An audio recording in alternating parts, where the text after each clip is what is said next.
What's going on, YouTube, and welcome back to Goal Line Hockey. It's your boy, Kevin Forte, and we are taking a look today at the Nashville Predators. They have a huge situation on their hands this summer as Filip Forsberg, who is their best scoring player on the roster, is set to hit the free agency open market this summer.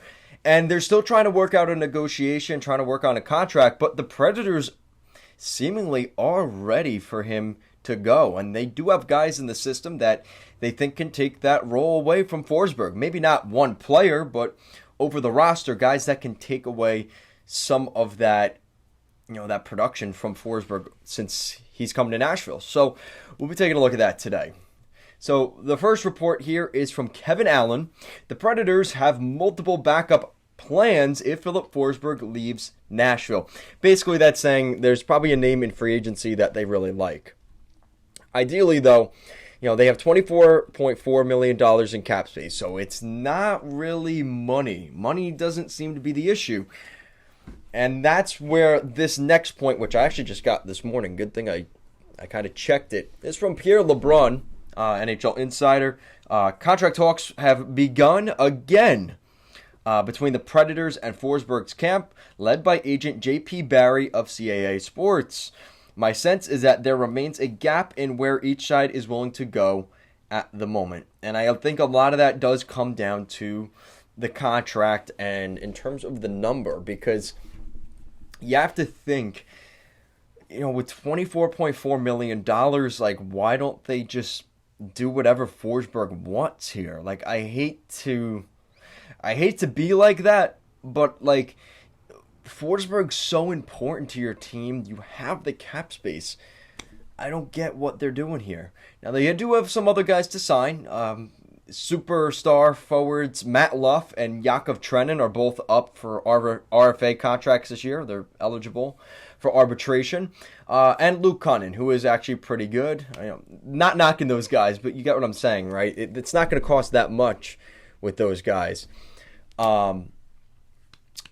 And you have Jeremy Lauzon on the blue line and Matthew Benning and Ben Harper. So, cap space isn't really a concern here. What it comes down to is getting something done for Forsberg.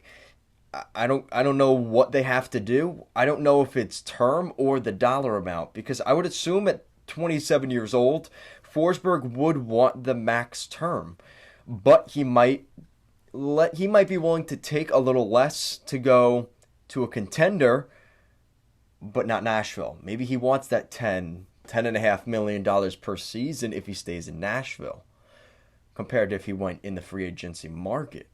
So, I don't know.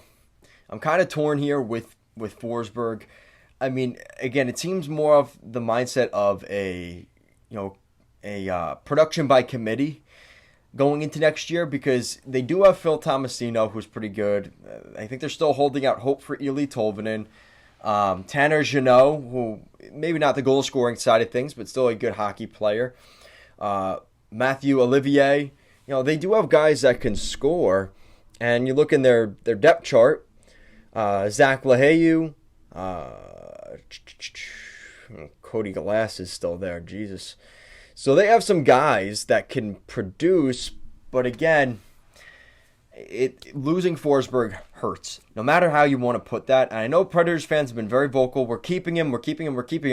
But as the days go by, day after day after day, there's still a marginal gap between Forsberg's camp and David Poile and the Predators.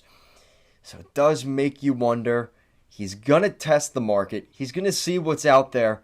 It's going to come down to, where does he want to go? Because he's waited a year now to sign a contract. If he hasn't signed a contract in the past year, it's kind of telling you something. He's going to test the market and see what's there. And maybe he does return to Nashville. Maybe Nashville gives him $11 million. I don't know. But realistically, at this point, I do think he is on his way out. So let me know what you guys think in the comment section down below. What do you think is the ballpark here for Forsberg in a number? Because is it about money? Is it about duration? or is it the team overall? Because when you get swept in the first round by the Avalanche, not the only team to get swept by the Avalanche, but you wonder if you're Forsberg, if they went on a good playoff run to the conference finals or something, maybe the mindset would be different. But because the team isn't doing well, they didn't even win a playoff game, you kind of wonder to yourself, like, what are they doing here? And I don't know. Let me know what you guys think. I don't really know what else to say. The Predators, for the most part, this offseason, I think it is going to be fairly quiet. It's going to come down to Forsberg. They could make a huge splash if they lose Forsberg. They might go and try and get a Nazem Kadri or a big-name guy just to kind of fill that void. But I don't know. I'm still holding out hope that Forsberg stays. I think a lot of Predators fans are, but I think the reality is, at this point, he might be on his way out. More likely than not. Guys, as always, thank you so much for watching, and let's go Preds.